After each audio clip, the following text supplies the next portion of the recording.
கர்த்தருக்கு ஸ்தோத்திரம்.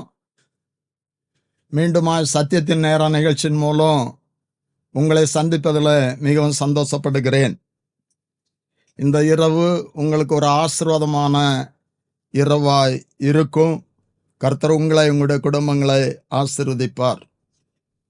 செய்திக்கு ஆதாரமாக 148ஆம் சங்கீதம் 8வது வசனத்தை நாம் எடுத்துக்கொள்ளலாம். அக்கினியே, கல்மழையே, உறைந்த மழையே, மூடுபனியே, அவர் சொற்படி செய்யும் பெருங்காற்றே. இந்த வசனத்துல இயற்கைகளை குறித்து சொல்லப்பட்டு இருக்கிறது. பிற்பகுதி, அவர் சொற்படி செய்யும் பெருங்காற்றே. கர்த்தருடைய படைப்பில காற்று ஒரு முக்கியமானது. காற்றை நம்முடைய கண்களால் பார்க்க முடியாது. ஆனா காற்று இல்லாமல் நாம் வாழ முடியாது. அந்த காற்று சில வேளைகளில புயலாய் மாறுகிறது. அது கர்த்தருடைய கட்டளையின்படி. இங்கே அவர் சொற்படி செய்யும் பெருங்காற்றே. காற்று என்கிற தலைப்பில் இந்த இரவில் நான் ஒரு செய்தியை உங்களுக்கு சொல்ல விரும்புகிறேன். அவர் சொற்படி செய்யும் பெருங்காற்று. அவர் படைத்த இயற்கைகள் அனைத்தும் அவருடைய சொற்படி செய்கிறது. சூரியன், சந்திரன், நட்சத்திரங்கள் அவர் சொற்படி, அவருடைய வார்த்தையை கீழ்ப்படுகிறது. அவர் படைத்த ஜீவன் கூட மீனுக்கு கட்டளையிட்டா அது அவருடைய வார்த்தையின்படி யோனாவை முழுங்கிற்று. இன்னும் சேவலுக்கு கட்டளையிட்டா அது கூவிற்று. கழுதைக்கு கட்டளையிட்டா அது பேலியமோட பேசிற்று. ஏன் இதை சொல்லுகிறேன் என்று சொன்னால், அவர் படைத்த உயிரினங்கள், அவர் சிருஷ்டித்த இயற்கைகள் அனைத்தும் அவருடைய சொற்படி செய்கிறது. ஆனா தேவ சாயலா சிருஷ்டிக்கப்பட்ட மனிதன், மனுஷி அவருடைய சொற்படி அநேக நேரங்கள்ல செய்கிறது இல்லை. அநேக நேரங்களில் அவருடைய வார்த்தைக்கு நாம் கீழ்ப்படுகிறது இல்லை, வார்த்தையை கை கொள்ளுகிறது இல்லை. நான் இதை யாரையும் குற்றப்படுத்துவதற்காக சொல்லவில்லை. நம்முடைய அனுபவத்தில் நான் சொல்லுகிறேன். அநேகருடைய ஜீவியத்தை பார்த்து சொல்லுகிறேன். அவருடைய வார்த்தைக்கு கீழ்ப்படிந்த காற்று, அவர் சொற்படி செய்யும் பெருங்காற்று. நாமும் அவருடைய சொற்படி செய்கிறவர்களா இருக்க வேண்டும். முதலாவதாக ஒரு 3 விதமான காற்றையும், தொடர்ந்து ஒரு 3 விதமான காற்றையும், அப்படி 6 விதமான காற்றை நான் உங்களுக்கு சொல்ல போகிறேன் நேரத்திற்கு தக்கதாக. முதலாவது, யோபு 1ஆம் அதிகாரம் 19வது வசனத்துல, வனாந்திர வழியாய் பெருங்காற்று வந்து அந்த வீட்டின் 4 மூலைகளிலும் அடிக்க, அது பிள்ளைகளின் மேல் விழுந்ததினால் அவர்கள் இறந்து போனார்கள். நான் ஒருவன் மாத்திரம் தப்பி அதை உமக்கு அறிவிக்கும்படி வந்தேன் என்றான் என்று சொல்லப்பட்டு இருக்கிறது. யோபுடைய ஊழியக்காரன், வேலைக்காரன் ஒருவன் வந்து சொல்லுகிறான். அதுல வனாந்திரம் வழியாய் பெருங்காற்று வந்து அந்த வீட்டிலே 4 மூலைகளிலும் அடிக்க. அப்படி என்று சொன்னா இது ஒரு சோதனையின் காற்று.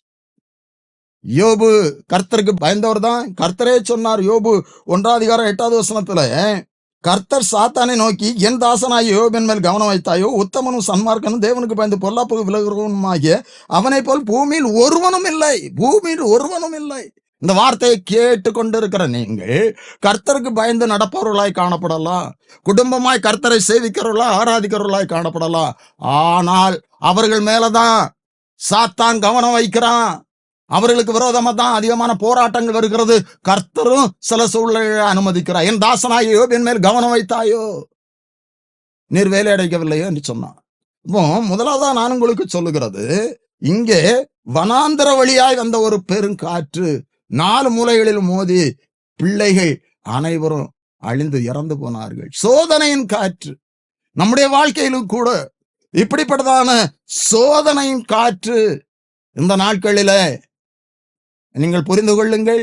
நான் மீண்டும் சொல்லுகிறேன், செய்தியினுடைய தலைப்பு காற்று. இங்கே யோபினுடைய வீட்டின் மேல் 4 மூலைகளிலும் அந்த காற்று மோதிற்று. வீடு அழிந்தது, பிள்ளைகள் அழிந்தார்கள். ஒருவனை வந்து சொல்லுகிறான். அப்போ யோபு சொல்லுகிறார், கர்த்தர் கொடுத்தார், கர்த்தர் எடுத்தார். நான் நிர்வாணியாய் வந்தேன், நிர்வாணியாய் சொல்லுவேன். கர்த்தர் கொடுத்தார், கர்த்தருடைய நாமத்துக்கு ஸ்தோத்திரம்.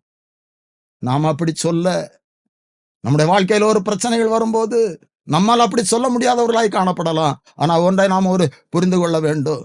கர்த்தர் சில சோதனைகளை அனுமதிக்கும் போது யோபு போல நாம் நிற்போம் என்று சொன்னால், யோபு போல கர்த்தர் நம்மை சோதிக்க மாட்டார். வேறு சோதனைகளை அனுமதிப்பார். அதனாலதான் யாக்கோபு 1:12 இப்படியா சொல்லுகிறது, சோதனைகளை சகிக்கிற மனுஷன் பாக்கியவான், உத்தமன் என்று விளங்கின பின்பு கர்த்தர் அவனுக்காக வைத்திருக்கிற ஆசீர்வாதத்தை பெற்றுக் கொள்வான் என்று. சோதனை சகிக்கிற மனுஷன் பாக்கியவான். இங்கே யோபு சோதனைகளை சகிக்கிறார். அவர் என்னை கொன்று போட்டாலும் நான் அவர் மேல் நம்பிக்கையா இருப்பேன் என்று சொன்னார். நான் போகும் வழியா அவர் அறிவார். அவர் என்னை சோதித்த பின்பு பொன்னாக விளங்குவேன் என்று சொன்னார். இரட்டிப்பான ஆசீர்வாதத்தை பெற்றுக்கொண்டார். முதலாவதாக சோதனையின் காற்று. இரண்டாவதாக யோனா 1:4 கர்த்தர் சமுத்திரத்தின் மேல் பெருங்காற்றை வரவிட்டார். அதனால் கடலிலே கப்பல் உடையும் என்று நினைக்கத்தக்க பெரிய கொந்தளிப்பு உண்டாயிற்று. பெருங்காற்று, கொந்தளிப்பின் காற்று. முதலாவது சோதனையின் காற்று, இங்கு கொந்தளிப்பின் காற்று. இதை குறித்து நாம் அறிந்திருக்கிறோம். கர்த்தர் யோனாவிடத்துல சொன்னாரு, நீ நினிவேக்கு போ, நினிவேக்கு எதிராக பிரசங்கம் பண்ணு, அவருடைய பாவம் அதிகமாய் இருக்கிறது என்று சொன்னார். இப்பொழுது இந்த யோனா திசை மாறிய பறவை. 3 அப்பொழுது யோனா கர்த்தருடைய சமூகத்தில் நின்று விலகி தர்ஷீசுக்கு ஓடி போகும்படி இழந்து கூலி கொடுத்து தான் கர்த்தருடைய சமூகத்தில் நின்று விலகும்படி அவர்களோட தர்ஷீசுக்கு போக கப்பல் ஏறினான். கப்பல்ல டிக்கெட் எல்லாம் எடுத்தாச்சு, கப்பல்ல ஏறியாச்சு.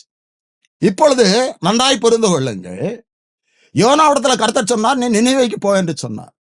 ஆனா இவன் திசை மாறி போகிறான், தர்ஷீசுக்கு போகிறான்.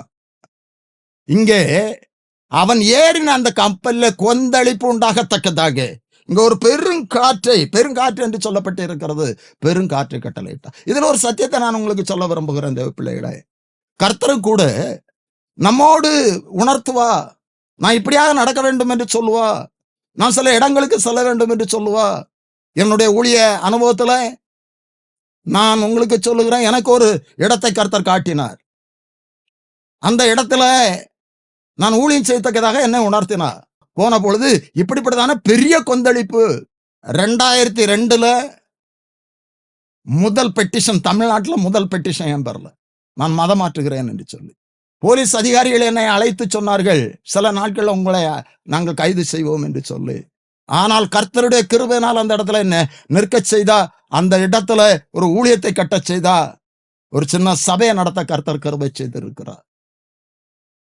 நான் இதை ஏன் சொல்லுகிறேன் என்று சொன்னால், நமக்கு கர்த்தர் ஒரு இடத்தை காட்டினால், நமக்கு ஒரு வார்த்தையை சொன்னால் அதற்கு நாம் கீழ்ப்படிய வேண்டும்.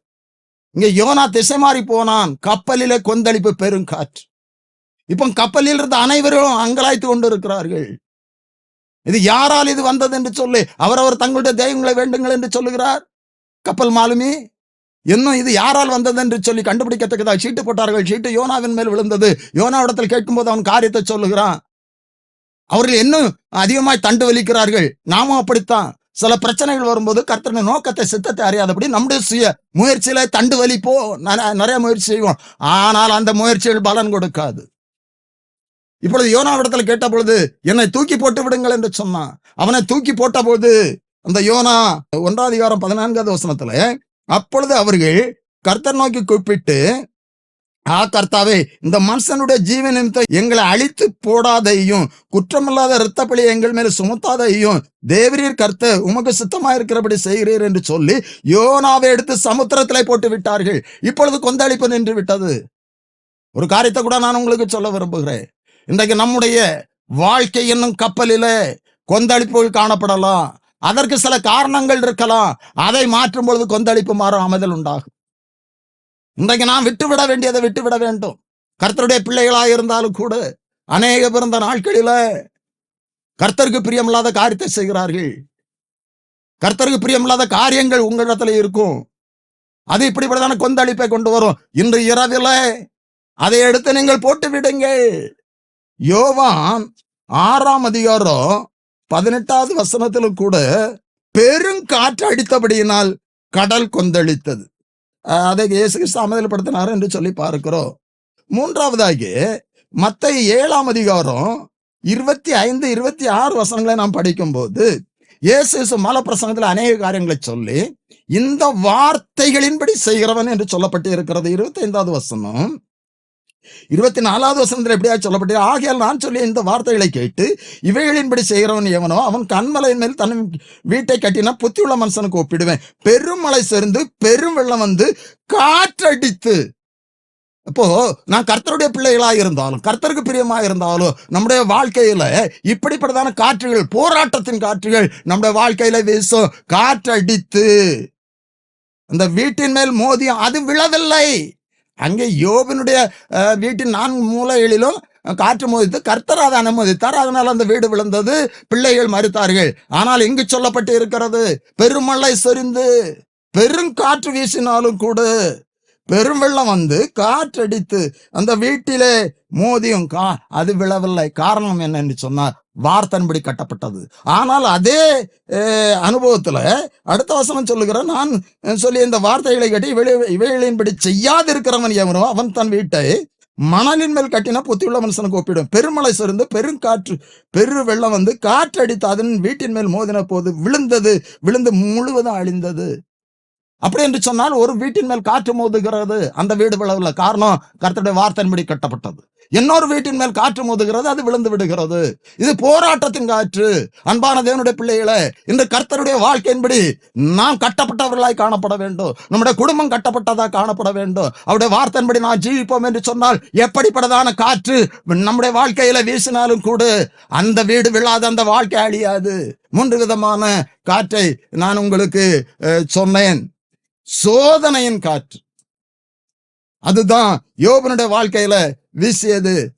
ஆனால் கர்த்தர் யோபுவை கைவிடவில்லை. 2வது கொந்தளிப்பின் காற்று. இந்த கொந்தளிப்பின் காற்றுக்கு, கொந்தளிப்பை உண்டு பண்ணுகிற காற்று நம்முடைய வாழ்க்கையில காணும் குறைகள் காரணமாக இருக்கிறது.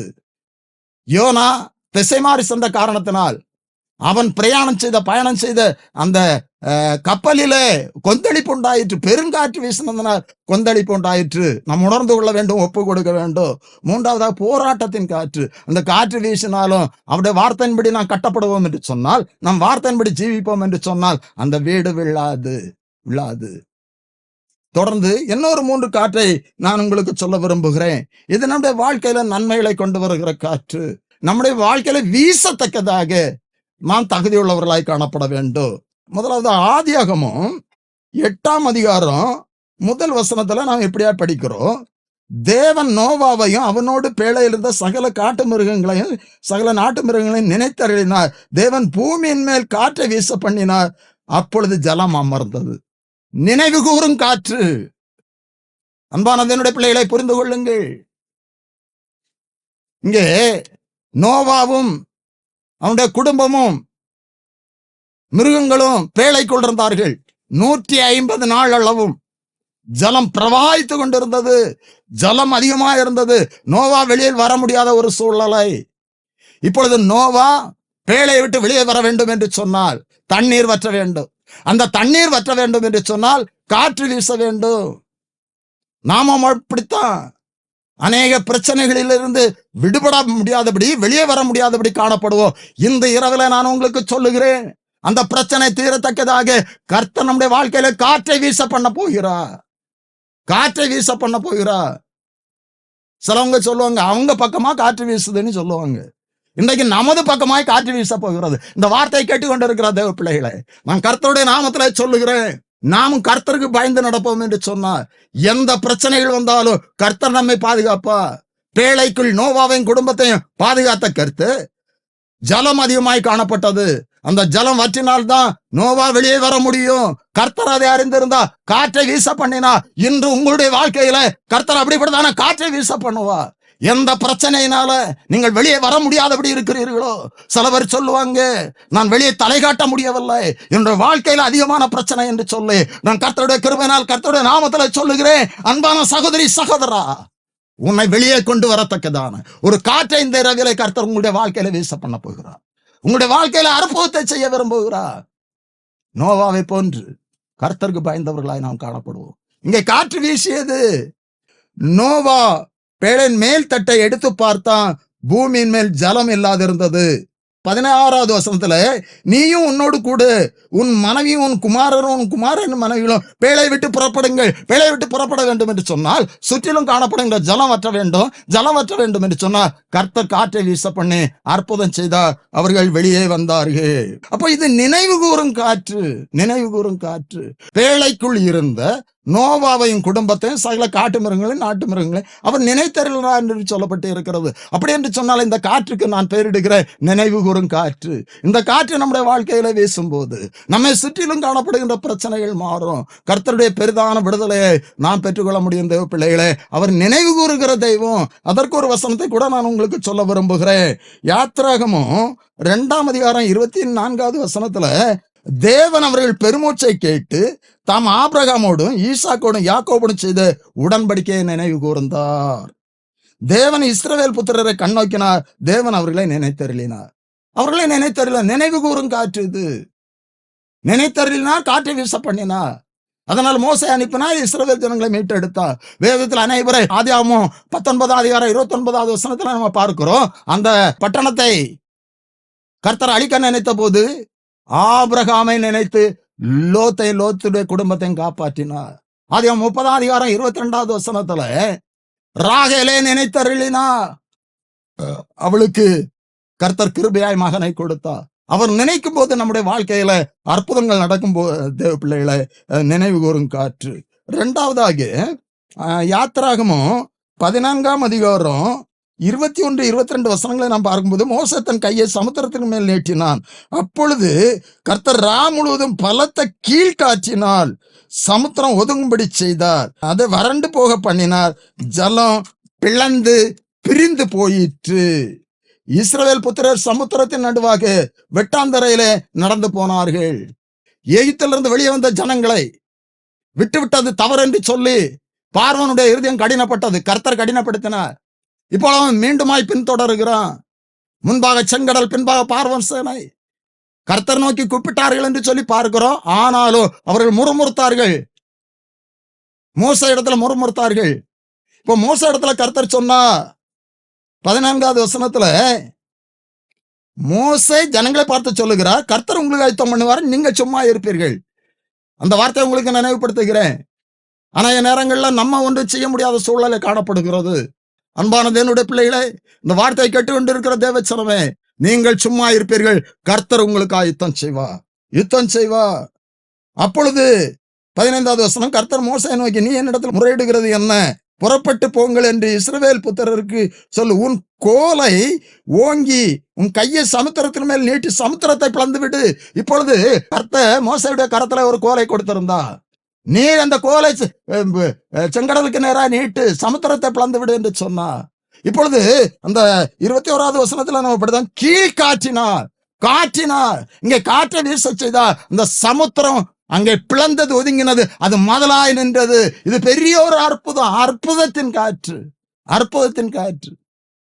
நம்முடைய கர்த்தர் அற்புதங்களை செய்கிற கர்த்தர். எகிப்திலிருந்து இஸ்ரவேல் ஜனங்களை மீட்டெடுத்தா. இப்பொழுது செங்கடல் முன்பாக பின்பாக பார்வோன் சேனை, இப்படிப்பட்டதான பிரச்சனைகள் கர்த்தருடைய பிள்ளைகளாகி உங்களுடைய வாழ்க்கையிலும் காணப்படலாம். தேவ பிள்ளைகளே, முன்னால செங்கடல், பின்பாக பார்வோன், என்ன செய்வோம் என்று சொல்லி அங்கலாய்த்தார்கள். எகிப்தில் இருந்தால் நல்லது, இப்படிப்பட்டதான ஒரு சூழ்நிலைக்கு நாம் தள்ளப்பட்டோமே என்று சொல்லி அங்கலாய்த்தார்கள். கர்த்தருடைய பிள்ளைகளே, கர்த்தரை தேடுகிறவர்களே, உங்களுடைய வாழ்க்கையில இப்படிப்பட்டதான பிரச்சனைகள் வரலாம். ஆனால் அன்று கீழ்காற்றை வீச பண்ணி சமுத்திரத்தை பிளந்தவர் இன்றைக்கும் ஜீவிக்கிறார். உங்களுடைய வாழ்க்கையில அந்த காற்றை வீச பண்ணுவார். நமக்கு முன்பாய் காணப்படுகின்ற செங்கடல் பிளக்கும். அது முதலாய் நின்றது. இயற்கைக்கு அப்பாற்பட்ட ஒரு காரியம். தண்ணீர் சமநிலை உடையது. அது முதலாய் நின்றது என்று சொன்னார். கர்த்தர் அற்புதம் செய்தார். அவர் காற்றை வீச பண்ண கீழ்காற்றினால் அந்த சமுத்திரம் முதலாய் நின்றது. இஸ்ரவேல் ஜனங்கள் அதன் நடுவே நடந்து போனார்கள். இந்த இரவிலே நான் உங்களுக்கு சொல்லுகிறேன், உங்களுக்கு முன்பாய் காணப்படுகின்ற செங்கடல் பிளக்கோ, நீங்க அதன் நடுவே நடந்து போவீர்கள். உங்களுக்கு பிரச்சனையாயிருக்கிற காரியம் அதனால் அழிக்கப்படும். இங்கே பார்வோன் சேனையும் பின்தொடர்ந்தார்கள். அவர்கள் சமுத்திரத்துல அழிக்கப்பட்டார்கள். இஸ்ரவேல் ஜனங்களுக்கு வழியாய் தோன்றிய அந்த செங்கடல் பார்வோனுக்கும் அவனுடைய சேனைக்கும் அழிவாய் காணப்பட்டது. கர்த்தர் அவர்களுக்கு துணை நின்று யுத்தம் செய்கிறார், நான் ஓடி போவோம் என்று சொன்னார்கள். ஆனால் சமுத்திரம் அவர்களை மூடி போட்டது என்று சொல்லி பார்க்கிறோம். தேவ பிள்ளைகளே, நம்முடைய வாழ்க்கையிலும் கூட அப்படிப்பட்டதான காரியத்தை செய்வார். அவர் அற்புதங்களை செய்கிறவர். இயேசு கிறிஸ்து ஊழிய நாட்களில் முதலாவது கானா ஒரு கல்யாண வீட்டில் முதல் அற்புதத்தை செய்தார் என்று சொல்லி யோவான் 2:11 படிக்கிறோம். ஆனால் ஒன்றை நான் உங்களுக்கு சொல்லுகிறேன், திராட்சரசம் குறைபட்ட பொழுது இயேசுடைய தாய் மரியாள் திராட்சரசம் இல்லை என்று சொன்னார். அப்பொழுது ஸ்திரியே, உனக்கு எனக்கு என்ன, என் வேலை என்ன வரவில்லை என்று சொன்னார். அப்பொழுது மரியாள் சொன்ன ஒரு காரியம், அவர் உங்களுக்கு என்ன சொல்லுவாரோ அதன்படி செய்யுங்கள். நம்முடைய வாழ்க்கையில இந்த அற்புதத்தின் காற்று வீச வேண்டும் என்று சொன்னார். அவர் நமக்கு என்ன சொல்லுவாரோ அதன்படி செய்ய வேண்டும். நம்முடைய இஷ்டத்திற்கு நாம் காரியங்களை செய்து கொண்டு அவருடைய வார்த்தையை கீழ்ப்படியாது இருந்தா அவர் அற்புதங்களை செய்ய முடியாது. அங்க வேலைக்காரர்கள் அப்படியே செய்தார்கள். தண்ணீர் திராட்சரசமாய் மாறிட்டு முதல் அற்புதத்தை செய்தார். நம்முடைய வாழ்க்கையில் அவர் அற்புதங்களை செய்ய வல்லவராய் இருக்கிறார். இங்கே அற்புதம் நடந்தது. அற்புதம் நடந்தது. காற்று தண்ணீரை பிரித்தது, மதலாய் நின்றது.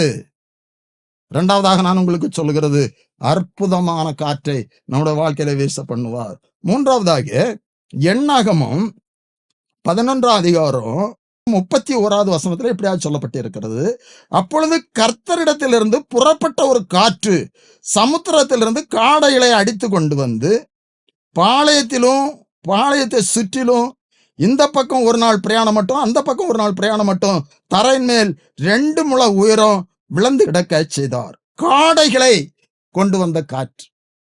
இது ஒரு அதிசயமான காரியம். இஸ்ரவேல் ஜனங்கள் இறைச்சிக்காக அழுகிறார்கள். அவர்கள் கர்த்தரிடத்தில் கேட்டு இருக்கலாம், ஆனால் அவர்கள் இறைச்சிக்காக அழுதார்கள் என்று சொல்லி பார்க்கிறோம். மோசே இந்த சூழலில சோர்ந்து போய் விட்டார். என்னோடு இருக்கிற புருஷர்கள் மட்டும் 6 லட்சம் பேர், இவர்களுக்கு இறைச்சியை கொடுப்பதற்கு நான் என்ன செய்ய முடியும்?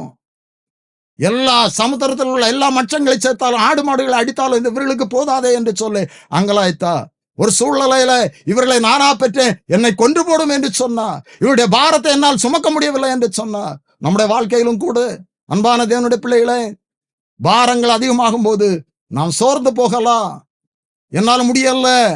அநேக வாழ்க்கை கசப்பாகி என் வாழ்க்கை முடிந்தால் நல்லது என்று சொல்லி நினைத்து கொண்டு இருக்கலாம். அந்த மோசே சொன்னா, வல்லமையான ஊழியக்கார தீர்க்கதரிசிதான், போதும் கர்த்தாவே, என்னால் முடியாது, போதும் கர்த்தாவே, என் ஜீவனை எடுத்துக்கொள்ளும் என்று சொல்லி எலியா சொன்னது போல என்னை கொன்று போடும் என்று சொன்னா. கர்த்தர் சொன்னா, என்னுடைய கரம் குறுகி போயிற்றோ. 23வது வசனத்துல அதற்கு கர்த்தர் மோசேயை நோக்கி, கர்த்தருடைய கரம் குறுகி இருக்கிறதோ, என் வார்த்தையின்படி நடக்குமோ நடக்காதோ என்று இப்பொழுது காண்பா என்று சொன்னார். அதற்கு மேல சில காரியங்கள் சொல்லப்பட்டு இருக்கிறது. 19வது வசனத்திலும் கூட, நீங்கள் 1 நாள் 2 நாள் 5 நாள் 10 நாள் 20 நாள் மாத்திரமல்ல, 1 மாதம் மட்டும் நீங்கள் புசிக்க இறைச்சியை கொடுப்பேன்னு சொன்னார். அப்பொழுதுதான் மோசே கூட நம்ப முடியல. மோசே இது எப்படி ஆகும் என்று சொன்னார். மோசையும் கூட நம்ப முடியாது.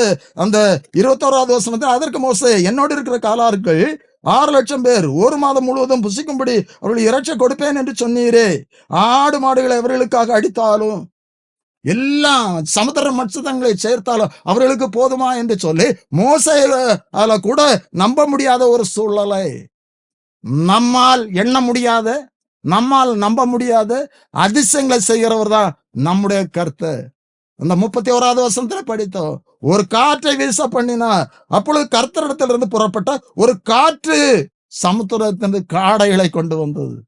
காடைகளை கொண்டு இந்த பக்கம் ஒரு நாள் பிரயாணம், அந்த பக்கம் ஒரு நாள் பிரயாணம். காடைகள் 2 முழ உயரம் விழுந்து கிடக்க செய்து.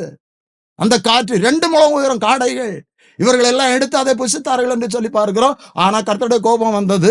நான் அதற்குள் சொல்ல விரும்பவில்லை. நான் 3வதாக உங்களுக்கு சொல்லுகிறது, அன்பான தேவனுடைய பிள்ளைகளே, நம்முடைய வாழ்க்கையில இப்படிப்பட்டதான காற்று வீசும். இது எப்படி நடக்கும், என்னுடைய வாழ்க்கையில, என் பிள்ளைகளுடைய வாழ்க்கையில எப்படி நடக்கும் என்று சொல்லி நீங்கள் எண்ணி கலங்கி கொண்டு இருக்கலாம். இந்த இரவு வேளையில கர்த்தருடைய நாமத்துல நான் சொல்லுகிறேன், அன்று காற்றை வீச பண்ணி காடைகளை கொண்டு வந்தவர் இன்று அதே கிரியைகளை செய்ய வல்லவராய் இருக்கிறார். வேண்டுவதற்கு நினைப்பதற்கு அதிகமாய் கிரியை செய்கிறவர், எண்ண முடியாத காரியங்களை அவர் செய்கிறவர். தேவ பிள்ளைகளை, இங்கே காற்றை வீச பண்ணினார், காடைகள் வந்தது. இப்படிப்பட்டதான காரியங்களை கர்த்தர் வேதத்துல அநேகருடைய வாழ்க்கையில செய்திருக்கிறார். அந்த காற்று நம்முடைய வாழ்க்கையில வீசும். 6 விதமான காற்றுகளை சொன்னேன். முதலாவது சோதனையின் காற்று, கொந்தளிப்பின் காற்று, போராட்டத்தின் காற்று. இப்படிப்பட்டதான காற்றுகள் நம்முடைய வாழ்க்கையில வீசலாம். ஆனா கர்த்தர் நம்மை கைவிட மாட்டார். 2வதாக சொன்னேன், நோவாவை நினைவு கூர்ந்த காரணத்தினால் காற்றை வீச பண்ணினார். ஜலம் வற்றியது, அவர்கள் வெளியே வந்தார்கள். நினைவு கூறும் காற்று. அங்கே அற்புதத்தின் காற்று, காற்றை வீச பண்ணி செங்கடலை பிளக்க செய்தார்.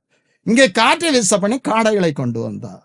இப்படிப்பட்டதான அற்புதங்களை செய்ய நம்முடைய கர்த்தர் வல்லவராய் இருக்கிறார். உங்களுடைய வாழ்க்கையிலும் அப்படிப்பட்டதான கிரியைகளை செய்வா.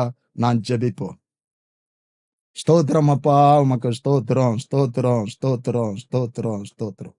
சர்வ வல்லமை உள்ள எங்கள் பரிசுத்த பரலோகத்தின் பிதாவே, ஆசீர்வாதமான இந்த இரவு வேளைக்காக உமக்கு ஸ்தோத்திரம் அப்பா. இந்த வேளையில உம்முடைய கிருபையினால் உம்முடைய வசனங்களை தியானிக்க எங்களுக்கு நீர் கிருபை செய்தி. அவர் சொற்படி செய்யும் பெரும் காற்றே என்று சொல்லி நாங்கள் வேதத்தில் பார்க்கிறோம் அப்பா. இயற்கைகள் எல்லாம் உம்முடைய வார்த்தையை கீழ்ப்படுகிறது. காற்று உம்முடைய வார்த்தைக்கு கீழ்ப்படுகிறது. காற்றுங்கிற தலைப்புல ஒரு செய்தியை நாங்கள் தியானித்தோம் அப்பா. கர்த்தாவே, சோதனையின் காற்று யோபுடைய வாழ்க்கையில வீசிய பொழுது அவனுடைய குமாரர்கள் எல்லாரும் அழிந்து போனார்கள் அப்பா. அப்படிப்பட்டதான சோதனையின் காற்று இந்த வேளையில இந்த வசனத்தை கேட்ட உம்முடைய பிள்ளைகளுடைய வாழ்க்கையில வீசுமானார். நீர் அதிலிருந்து ஒரு விடுதலை கொடுக்கும்படியாய் ஜெபிக்கிறேன் அப்பா.